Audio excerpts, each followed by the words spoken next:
Dios. Yo le voy a dar lectura y usted me sigue con la vista. Dice así: no os ha sobrevenido ninguna tentación que no sea humana, pero fiel es Dios, que no os dejará ser tentados más de lo que podáis resistir, sino que dará también juntamente con la tentación la salida para que podáis soportar. Voy a pedirle que incline su rostro. Eterno y amantísimo Padre Celestial, en esta hora, Señor, te damos gracias porque hasta aquí te hemos alabado, te hemos glorificado. Ahora, Señor, ponemos este tiempo en tus manos, la palabra. Te pido por la congregación que atenderá, que tome, Señor, cada vida para que sea tu palabra la que traiga alimento, sustento, madurez. Padre, tu Espíritu Santo ministrando cada vida. Mi vida en tus manos, Señor, la pongo en Cristo Jesús. Amén y amén. Puede sentarse. Agradecemos a Dios, le decía, hemos culminado un mes bastante agitado por las actividades que conllevan, y hoy iniciamos una nueva serie de predicaciones. Estuvimos compartiendo temas con relación al templo, el comportamiento, cómo debe de ofrecerse la adoración, el incienso, etcétera. Fue una breve serie de predicaciones. Dios ponía en mi corazón el abordar un tema de suma importancia en la vida del cristiano, y es la tentación. Esto probablemente nos va a llevar un cuatrimestre a abordar todo este tema porque es bastante vasto, la tentación. Hoy iniciamos con el primer tema, que es el principio de la tentación. Los que anotan, tome ahí nota, el principio de la tentación. Entonces voy a pedirle de manera atenta, siempre como pastor, que trate de estar en todos los servicios para que usted no se pierda. Recuerde su vida de estudiante, cuando de repente estaba en la primaria y comenzaban a abordar un tema y de repente usted faltaba 1 o 2 días. Cuando llegaba usted nuevamente a la escuela, ¿qué le pasaba? Se encontraba desubicado, ¿verdad? Porque no supo qué se vio en el día que no estuvo. De igual manera en las cosas de Dios, hermanos, siempre es importante la constancia. Déjeme darle una definición secular de tentación. Tentación es el impulso de hacer o tomar algo que puede resultar inconveniente. Eso es una tentación. También la tentación es una situación que atrae al hombre de manera irresistible. Eso también es una tentación. Entonces, 2 definiciones: es el impulso de hacer o tomar algo atrayente pero que resulta inconveniente. Número 2, es la situación que atrae al hombre de manera irresistible. Bien, vamos a hacer algo, jóvenes, también de igual manera. Del 1 al 5, en su mente, enumere cuáles son sus tentaciones de usted. Le doy 10 segundos. ¿Ya? Del 1 al 5, porque todos tenemos tentaciones, todos. Pero las tentaciones que yo tengo no son las de usted, ni las del esposo, son las tentaciones de la esposa o de los hijos. Cada uno tiene distintas tentaciones. Hay quien tiene tentación para ver novelas. No pueden estar en la casa comiendo si no está el televisor encendido, y están disque comiendo, conviviendo en familia, y están viendo una novela. Hay quienes tienen tentación y se levantan en la noche y están comiendo sin que nadie se dé cuenta. Y no pueden estar tranquilos si no están comiendo o bebiendo algo. Es una tentación, que es un impulso. Hay quienes tienen como tentación el jugar cartas, juegos de azar. Y es su tentación, no pueden controlarla. Van por el mercado y de repente ven que está un grupo por ahí de gente jugando y los ojos. Hay quienes tienen tentación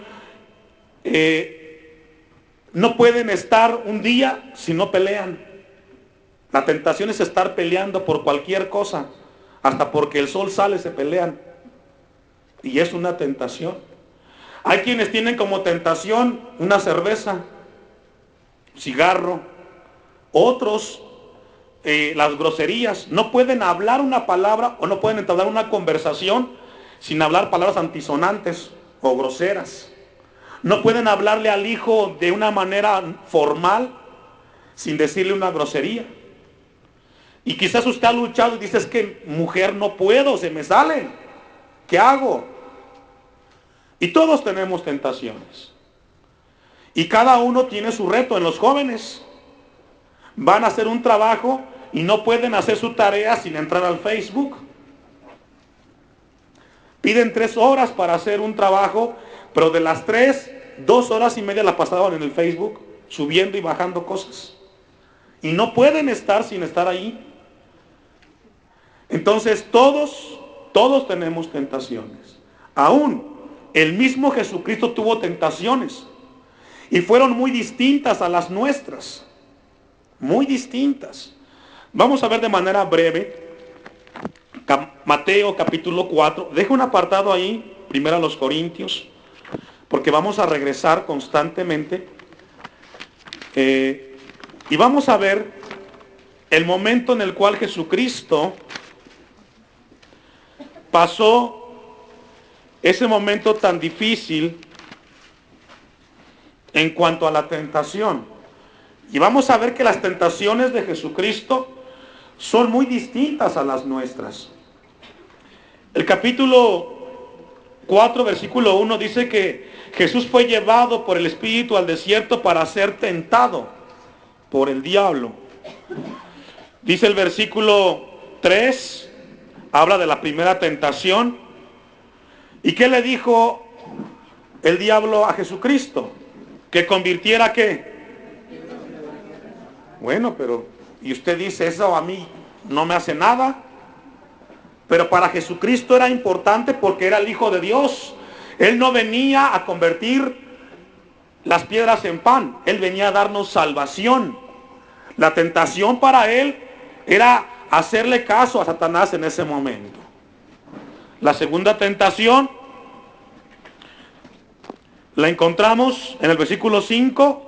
Dice que lo llevó a la santa ciudad y le puso sobre el pináculo del templo y le dijo, si eres hijo de Dios, échate abajo porque escrito está, a sus ángeles mandará cerca de ti y en sus manos te sostendrá para que no tropieces en tu pie, con tu pie en piedra. Habla que la segunda tentación lo sube a la parte más alta de la ciudad y le dice, arrójate, que Dios te va a mandar a sus ángeles.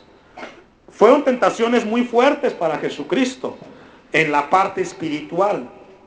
Pero esas tentaciones para nosotros pues no es lo mismo. No es lo mismo. Pero todos tenemos tentaciones. ¿Sabe cuál es el mayor problema del cristiano? Es que no puede con las tentaciones. No podemos. El día que nosotros como cristianos logremos sobreponernos a la tentación, se logró realmente tener control, dominio propio de nuestra vida. En una ocasión comentaba un pastor una ilustración, mejor dicho, un ejemplo de la vida cotidiana. Y hablaba de un carnicero y de un perro. Al perro le gustaba comer la carne. Y el carnicero pues tenía carne. Y cada vez que el perro pasaba frente a la carnicería, pues se le antojaba el pedazo de carne. Entonces, cuando pasaba y quería comer el pedazo de carne, salía el carnicero y pues le aventaba piedras al perro para que no agarrara el pedazo de carne. Y siempre el perro, cuando pasaba por esa calle, se llevaba unas cuantas pedradas. Porque su tentación era la carne. Entonces llegó el momento que el perro dijo, bueno, siempre que paso por esa calle recibo pedradas. ¿Cómo le hago para que no me agarren a pedradas? Entonces el perro rectifica y dice, haré algo. Cuando pase por esa calle, lejos de ver la carne, voy a ver a los ojos al carnicero. Y cuando pase la carnicería, quito la vista del carnicero y miro hacia adelante. Y pasa el perro y comienza a ver al carnicero, no la carne, el carnicero. Y pasa y pasa y pasa, y pasó el puesto de la carnicería. ¿Cómo lo aplicamos eso a la vida espiritual? Para podernos nosotros sobreponernos a la tentación, no ve a la tentación, ve a Cristo. Esa es la enseñanza. Mire, ¿por qué le digo mira a Cristo? Acompáñeme a Hebreos capítulo 4, versículo aquí, 15. Entonces, cuando tenga una tentación, usted, hermano, que por ahí le gusta, no sé, las cosas que no son de usted, lejos de estar viendo eso, ve a Cristo ahí. Hebreos 4:15, ¿y a poco dirá usted, bueno, ¿y por qué tengo que ver a Cristo ahí? Hebreos 4:15, el escritor de Hebreos dice, porque no tenemos un sumo sacerdote que no pueda compadecerse de nuestras, ¿qué dice? Debilidades, sino uno que fue tentado, ¿en qué? En todo según nuestra semejanza. Ahí habla según nuestra carne. Es decir, Jesús fue tentado como aquel que le gusta a la mujer ajena, como el que le gusta robar, como el que le gusta jugar cartas, porque lo que existe hoy siempre ha existido en el ser humano. Jesucristo fue 100% hombre. Él fue tentado, pero él no cayó en las tentaciones. ¿Sabe por qué? Porque él no miró la tentación, él miró al Padre. Dice el texto, versículo 15, dice que fue tentado en toda nuestra semejanza, pero sin, ¿qué dice? Sin pecado. Ponga atención al 16. Acerquémonos, pues, confiadamente al trono de la gracia, para alcanzar, ¿qué dice? Misericordia y hallar, ¿qué dice? Gracia para el oportuno socorro. Tenemos que acercarnos confiadamente al trono de la gracia. En medio de la tentación, tenemos que acercarnos a Cristo. Ve el versículo, vamos a Hebreos, ahí mismo, 2:18. La razón por la que tenemos que ver a Jesucristo en la tentación es que sabemos que Jesús está en la tentación. Vamos a verlo por qué. Dice Hebreos 2:18. Pues en cuanto Él mismo, ese Él mismo es Jesucristo, padeció siendo tentado, es poderoso para socorrer a quienes. ¿Y cuántos aquí somos tentados? Pues todos. Entonces, ¿quién va a darnos socorro en la tentación? Cuando usted tiene enfrente, hermana, ese pastel de chocolate que dice cómeme, usted no ponga los ojos en el pastel. Usted tiene que levantar la vista y ver al Señor. Y pase la pastelería. ¿Sí? Cuando usted tenga la tentación enfrente, hermano, hermana, cuando usted vaya al ciber, joven, y tenga la tentación de hacerle clic ahí al que le está mandando un mensaje en el Face, o usted, hermano, hermana, que de repente no puede estar sin sacar su celular y la tentación de estarlo sacando y mensajeando, déjelo que vibre o póngale silenciador. Usted no ve al celular, usted ve a Cristo. Puede ser una emergencia, sí, pero ya en el caso de la hermana o la hermana ya no es emergencia, es una tentación. Porque hay quienes no pueden estar sin el celular, hermanos. ¿Cierto? Entonces dice la Biblia que tenemos que mirar a Jesucristo porque Él es poderoso para socorrer a los que son, ¿qué dice? Tentados. ¿Sabe que esa palabra socorrer, boeteo en el griego, significa ayudar, pero ayudar alzando? Es lo que implica la palabra, boteo. Entonces Jesucristo viene a socorrernos y viene para levantarnos espiritualmente para que no caigamos en la tentación. Tenemos que ver a Jesucristo en la tentación. ¿Cómo? A través de la palabra. Esto es muy importante, que Dios quiere hablarnos. Bien, un poco de introducción. Vamos a regresar al texto que le di inicialmente, que está en 1 Corintios 10:13. Esta serie, hermanos, nos va a llevar a abordar diferentes pasajes de la Biblia. No va a ser un solo libro, y vamos a estar siempre por un cuatrimestre abordando este tema tan importante. Dice el apóstol Pablo, versículo 13: no os ha sobrevenido ninguna tentación que no sea, ¿qué dice? Es decir, todas las tentaciones son humanas. Tienen que ver con el placer, tienen que ver con los ojos, con el oído, con el olfato. Todas las tentaciones son humanas. Todas. La que usted tiene también. Todas. Todas son humanas. Todas tienen que ver con la naturaleza del ser humano. Alguien decía que el mayor enemigo del cristiano es el diablo. Y ese es un error. El mayor enemigo que usted tiene como cristiano, ¿sabe quién es? Usted mismo. Usted mismo es su mayor enemigo. El diablo se pone allá afuera y dice: a mí me echan la culpa de todo. Se cayó el niño, fue el diablo. Me robaron la casa, fue el diablo. Me enfermé, fue el diablo. No voy al templo, es el diablo. Y el pobre diablo no hace nada, porque es un enemigo vencido. Pero ¿cómo nos encanta echar la culpa al diablo? No, hermano, hermana. El mayor enemigo que tiene usted es usted mismo. Su naturaleza es la que se levanta en la mañana el domingo y dice: ay, mujer, estoy muy cansado, hoy no voy al templo. No es el diablo, es usted. Es que, hermano, mi hijo le pasó esto, o mi carro me lo robaron. ¿Quién dejó la ventanilla abierta y el seguro arriba? Es usted. El peor enemigo de nosotros, hermanos, somos nosotros mismos. El apóstol Pablo decía: lo que no quiero hacer, ¿qué?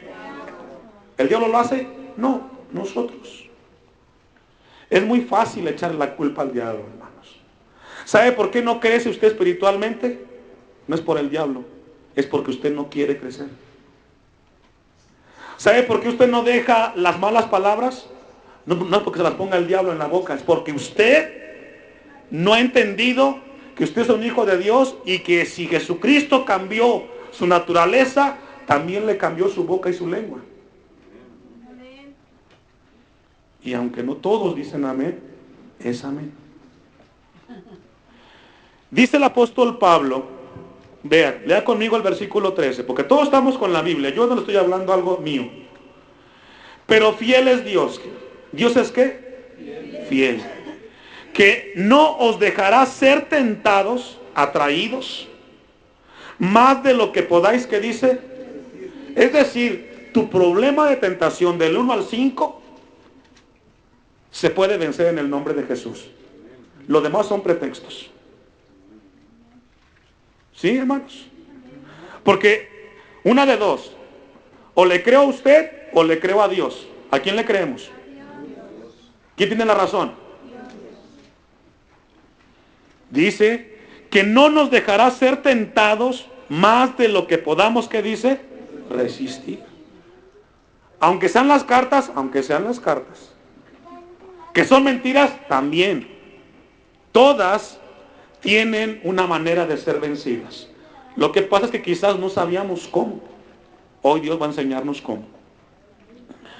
Dice el texto 13: sino que dará también juntamente con la tentación. ¿Qué va a dar? Es decir, hermano, hay una tentación que tú tienes, que cada 8 días caes. Porque hay cristianos que vienen hoy y salen de aquí bien fortalecidos. Llega mañana y ya cayeron. Y el martes y el miércoles y toda la semana en derrota. Es que otra vez el diablo. No, hermano, ya no le eches la culpa al diablo. Es usted. Pero esa tentación que tú tienes, mi hermano, hermana, joven, jovencita, esa tiene una salida. Y se llama Jesucristo. Los psicólogos no pueden con esto. Hablan de conducta. Jesucristo nos habla de una salida que se llama Jesús y vamos a ver por qué.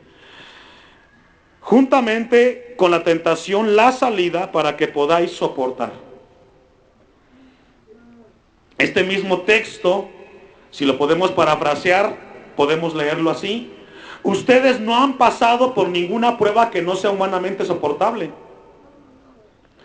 Y pueden ustedes confiar en Dios, que no los dejará sufrir pruebas más duras de las que pueden soportar.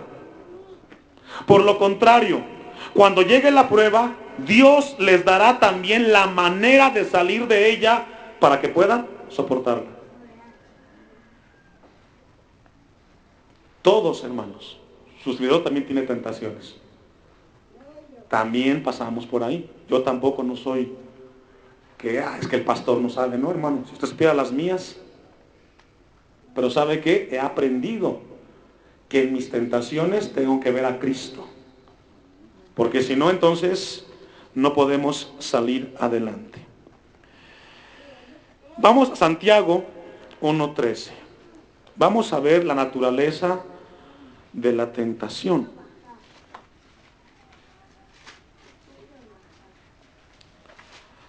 Y dejo un apartado ahí en Corintios porque vamos a tratar de analizar y profundizar un poco más en el texto que tomamos como referencia para esta predicación. Santiago 1:13, esta epístola es hermosa, la terminamos, gracias a Dios. Este año, los que estuvimos todos los martes, logramos concluirla. Vean lo que dice el 13, esto es muy importante, hermanos. Cuando alguno es tentado, lea y ponga sus ojos ahí en la Biblia. Cuando alguno es tentado, no diga que es tentado de parte de Dios, porque Dios no puede ser tentado por el mal, ni él tienta, ¿qué dice? Ay, es que Dios me ha dejado. Es que Dios ya no me escucha, por eso me pasa lo que me pasa, cada 8 días caigo en la botella. Es que es bien fácil echar la culpa a Dios y al diablo, hermanos, de todos nuestros problemas. Dios no puede tentarnos, porque en Dios no existe el pecado. En Dios no está el mal. Él es santo, 3 veces santo. Santiago dice, cuando alguno es tentado, y aquí ese alguno es usted también, y yo, y su esposa, y su hijo, y su hija. Cuando alguno es tentado, no diga. La Biblia dice, no le eche la culpa a Dios de sus tentaciones. Porque Dios no puede ser tentado por el mal, ni Él tienta a nadie. Y vea el versículo 14, esto es muy importante. Sino que cada uno es tentado cuando de su propia concupiscencia es atraído. ¿Y qué dice? Es decir, usted es tentado por su propia naturaleza. David dijo, en pecado que me concibió mi madre. Hermano, el pecado está en nosotros como un chip integrado. Sin que usted lo active, se activa solito. Desde que nace el hombre y la mujer buscan hacer el mal. Y cada quien tiene concupiscencias distintas. Tiene cosas que son atraídas de manera distinta. Entonces, cuando de repente, si yo tengo un problema con que me gustan las cosas ajenas, y yo de repente paso por un lugar, o estoy en un escritorio, y veo yo ahí el dinero, pues mi impulso me dice, tómalo y escóndelo. No fue el diablo, no fue Dios. Fue tu naturaleza, tú mismo. Por eso es que el cristiano tiene que estar constantemente en comunión con Dios. Amén. No le echemos la culpa al otro, hermano. Pero sabe que este problema, hermano, no es de ahora. Tiene desde el Génesis. Dejo un apartado ahí, en Santiago ahora, póngale ahí el listoncito y vamos a Génesis 3:8.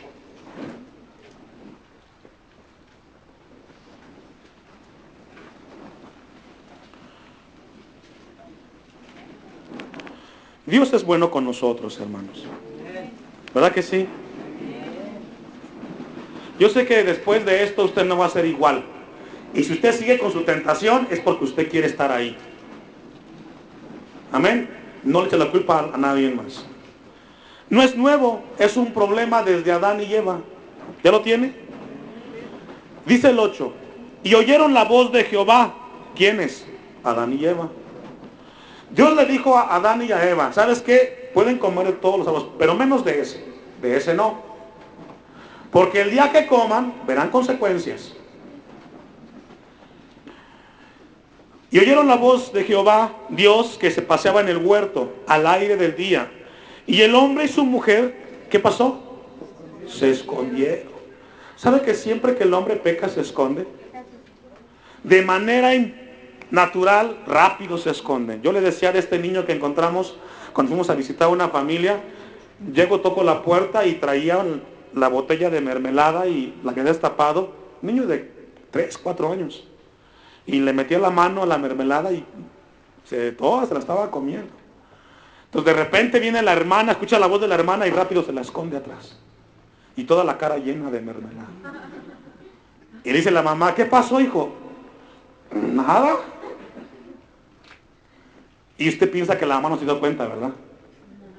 Así le pasa a usted cuando se quiere esconder y piensa que Dios no lo vio. Y sí lo vio. Dice que se escondieron de la presencia de Jehová, Dios. ¿Y usted cree que nos podemos esconder de Dios, hermano? No. Te puedes esconder de tu esposa, tu esposo, del pastor Beño, pero de Dios, no. Y es el que te está hablando hoy. Entre los árboles del huerto, fíjese qué ingenuos, esconderse entre los árboles de la presencia de Dios. Mas Jehová, Dios, llamó al hombre, fíjese, Dios siempre llama al hombre, hoy nos llama también a nosotros. Y le dijo, ¿dónde estás tú?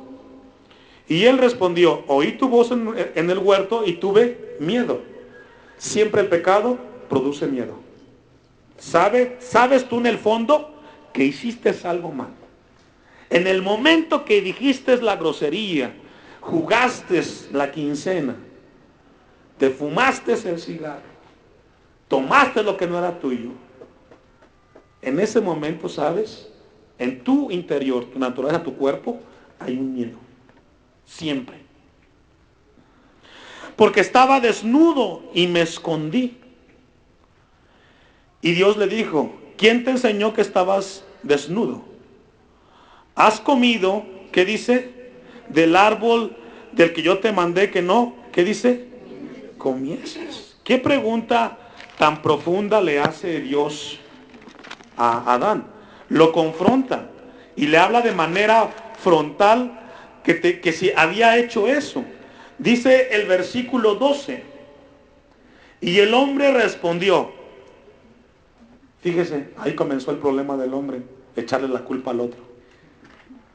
¿Quién fue la de la culpa? La mujer. Y la mujer, los hijos. Y los hijos, los papás. Y los papás, el destino. Siempre alguien tiene la culpa de tu problema, menos tú. Tu problema tiene un responsable, pero no eres tú, según tú. Ese es un problema que hemos arrastrado de toda nuestra historia. Dios quiere que seamos responsables con nuestras acciones. Deja de echarle la culpa al otro de cómo tú estás o de cómo te conduces. El problema no es el trabajo, no son tus hijos, no es tu esposa. El problema tuyo eres tú mismo. Asúmelo como responsabilidad, tu lugar delante de Dios. El esposo es cabeza. ¿Qué somos, hermanos? A ver, hermanos, ¿qué somos?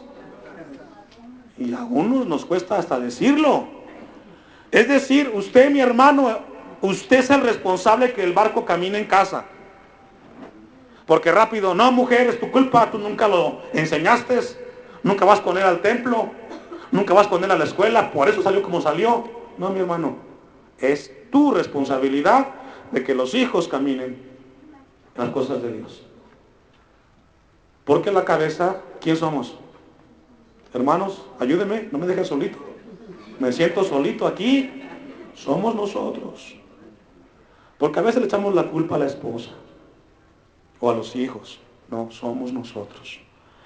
Dice aquí Adán, Versículo 12, y el hombre respondió, la mujer que me diste por compañera me dio del árbol y yo comí. Qué ingenuo. No, mis hermanos, qué fácil es echarle la culpa al otro. La tentación que tuvo a Eva fue de ella, y la que tuvo a Adán fue de él. Cada uno tenemos tentaciones. No le echemos la culpa al otro. Estaba pensando el jueves que estábamos compartiendo allá en la misión, que estamos estudiando el libro de los Hechos. ¿Cuántos han leído el capítulo 5 donde habla de Ananías y Zafira? ¿Se recuerdan? Que vendieron una heredad y luego la llevaron, pero antes que la llevaron, Zafira fue cómplice de Ananías. Quítale allí el 20%. Y luego la llevamos y se la llevamos y decimos que es para Dios. Qué triste cuando la esposa es cómplice del esposo. Cuando sabe la esposa que el esposo está mal y le tapas. ¿Qué le pasó a Zafira y a Ananías? O a Ananías y a Zafira. Los dos murieron. Si tú, hermana, sabes que tu esposo está mal, no lo tapes. No le amamantes su mala actitud. Háblale que está mal lo que está haciendo. No seas cómplice. Porque ser cómplice también te llevará a ti a asumir las consecuencias de los malos hechos de tu esposo. Y viceversa. A veces llega el esposo tomado a la casa y viene ebrio. Lo mete a la cama, se levantan los hijos y mi papá está dormido, hijo, está muy cansado. Y luego cuando son peleoneros, se agarró afuera a golpes, ahí lo va a curar y lo esconde. Y mi papá está cansado, hijo, se cayó. Y qué triste cuando somos cómplices de algo que está mal. No seamos cómplices. Porque tanto Ananías como Zafira, los dos, ¿a quién le mintieron? A Dios. Fíjese. No a Pedro, no a Juan. ¿A quién? Y las consecuencias fueron trágicas, muerte. Entonces, qué fácil es echarle la culpa al otro, hermano. Vamos a volver al texto. ¿Los veo muy serios o yo sé que Dios les está hablando, hermanos? ¿Sí los está hablando? Es que de aquí arriba como pastor a veces me pone nervioso. Que los veo con cara como así como de pistolas que me quieren fusilar. Y yo no sé si es de amor o es que están molestos conmigo. Pero yo solamente les hablo la palabra, hermanos. Ya si, pues, cada uno. Dice el texto de Santiago 1. Estamos una vez más. Sino que cada uno, versículo 14, sino que cada uno es tentado cuando de su propia concupiscencia es tentado. ¿Y qué dice? Atraído y seducido. Si se da cuenta, son pasos. Primero, dice, habla de la propia concupiscencia. Número 2, es atraído. Y número 3, es seducido. Es decir, mis hermanos, una tentación no te pasa de hoy para hoy. Una vez más, las tentaciones no son de hoy para hoy. Los que tienen problemas con la mujer ajena, primero la vieron que les tiró una miradita el primer día. Y se fue a la casa y quedó pensando, dijo, ay, me echó unos ojitos. Y pasa la semana y ahora pues ya le tiró la sonrisa. Y pasa un proceso. En ese proceso Dios te está hablando que no lo hagas. Es decir, nadie cae en la tentación de un día para otro, sino que hay un proceso. Y en el proceso Dios siempre te habla. ¿Sí, mis hermanos? Miren, vamos al versículo 15 y vamos a ver cómo son los pasos. Yo le invito a que ponga su vista ahí en la Biblia, porque Dios quiere hablarnos. Dice el 15, entonces la concupiscencia, el pecado, después que ha concebido, da a luz el pecado. Y el pecado, siendo consumado, da a luz, ¿qué dice? Y aquí toma como ejemplo la gestación de un bebé. Primero hay una concepción y luego pasa un tiempo. ¿Cuánto tiempo? 9 meses. En esos 9 meses se va consumando. Se va consumando. Pasan los días y se va fortaleciendo. Hasta que da como resultado, aquí en este pasaje, ¿qué da como resultado? Muerte. Y puede ser muerte física o muerte espiritual. Hay gente que por la tentación, espiritualmente, ya Dios, nada. Porque la tentación, cuando llega a ese punto, hermanos, ¿qué es muerte? Separación de Dios. Eso es muerte. Cuando vino a nuestra vida la tentación y no hicimos nada en esos 9 meses, por decirlo así, va a producir algo. Tenga en cuenta esto, mi hermano y hermana. Siempre la tentación tiene un resultado: separación de Dios. Por eso la Biblia nos llama y nos dice que todas las tentaciones son humanas y que se pueden soportar, y nos da la salida en Cristo Jesús. Amén.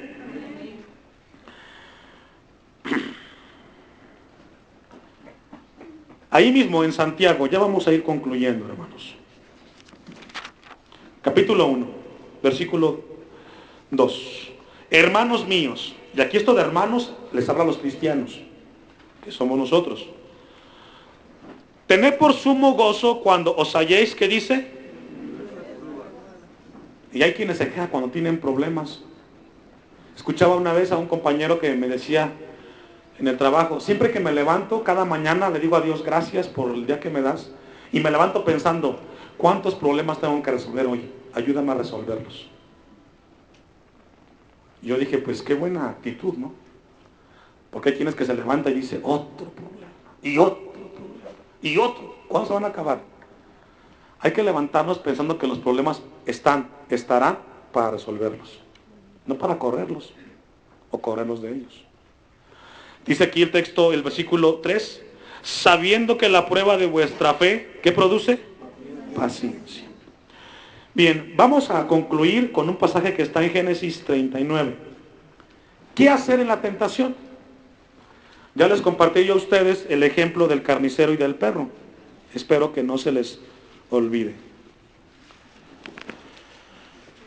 Y vamos a ver una de las historias que en lo particular me edifica siempre que la leo, la de José. José fue uno de los hijos de Jacob, que fue vendido a Egipto y lo llevaron allá. Génesis 39. Y lo vendieron al pobre José, pero siempre Dios le dio gracia. Y él tuvo una tentación fuerte para su edad y su etapa. Llevado pues José a Egipto, Potifar, oficial de Faraón, capitán de la guardia, varón egipcio, lo compró de los ismaelitas que lo habían llevado allá. Mas Jehová estaba con José, y fue varón, ¿qué dice? Y la palabra próspero, aunque no es el tema, no habla de riquezas, porque en la palabra prosperar en la Biblia habla de empujar hacia adelante. Es lo que significa. Solo que en la actualidad se le da un concepto distinto. Dice que fue un joven próspero y estaba en la casa de su amo el egipcio. Y vio su amo que Jehová estaba con él. Fíjese, José daba testimonio que Dios estaba en su vida. Y que todo lo que él hacía, Jehová lo hacía prosperar en su mano. Por eso es de que el cristiano tiene que verse por sus evidencias. 4. Hacía yo José gracia en sus ojos y le servía. Y él le hizo mayordomo de su casa y entregó en su poder todo lo que tenía. Fíjese, pasa de esclavo a mayordomo. ¡Qué gran responsabilidad! Es como que te digan a ti, tú ahora de ser empleado, ahora eres jefe de los empleados. Es un puesto arriba. 5. Y aconteció que desde cuando le dio el encargo de su casa y de todo lo que tenía, Jehová bendijo la casa del egipcio a causa de José. Fíjese, llegó la bendición por el Hijo de Dios, por José. Y la bendición de Jehová estaba sobre todo lo que tenía, así en casa como en el campo. 6. Y dejó todo lo que tenía en mano de José, y en él no se preocupaba de cosa alguna, sino del pan que comía. Y era José de hermoso semblante y bella presencia. Era un joven apuesto, muy físicamente, muy guapo. Y dice el versículo 7, aconteció después de esto, ponga atención, jovencitos y jovencitas, pongan atención. Aconteció después de esto que la mujer de su amo puso sus ojos en José. Ahí comenzó la tentación. Lo vio la esposa, ella era casada. Y vio a este joven y dijo, pues con este. Dice el versículo 7, ¿qué le dijo? Duerme conmigo. ¿Qué propuesta? ¿Qué tentación para este joven? De ser esclavo a ser jefe y tener en sus manos todo el poder de su amo. Pero ahora el problema es de que la esposa de su jefe se quiere acostar con él. Eso para José es una prueba. Y para muchos aquí, una tentación. Para otros quizás no, pero en tu tentación también es lo mismo.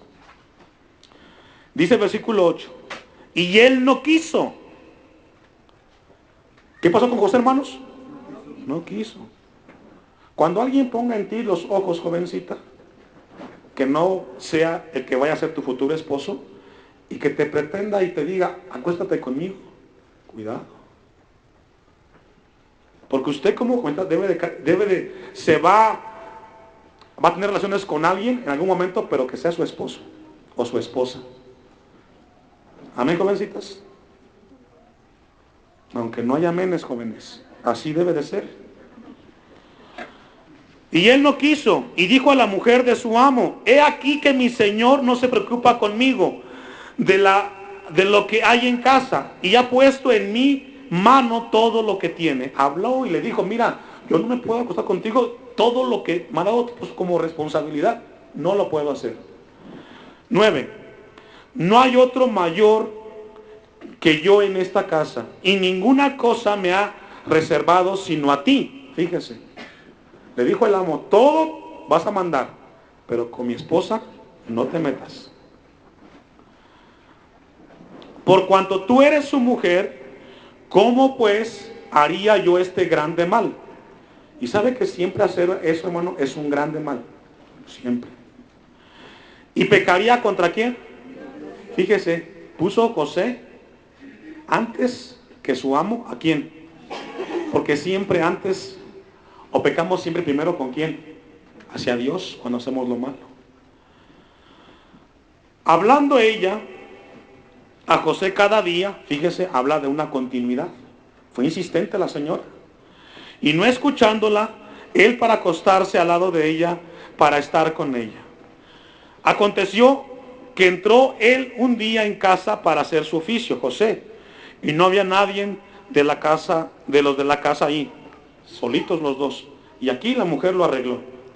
Y ella lo asió, lo asedió, lo correteó, por su ropa lo jaló, diciendo, duerme conmigo. Entonces él dejó su ropa en las manos de ella. ¿Y qué hizo? ¿Sabe qué tiene que hacer usted, hermano, en su tentación? ¿Ya entendió qué tiene que hacer? A ver, dígalo.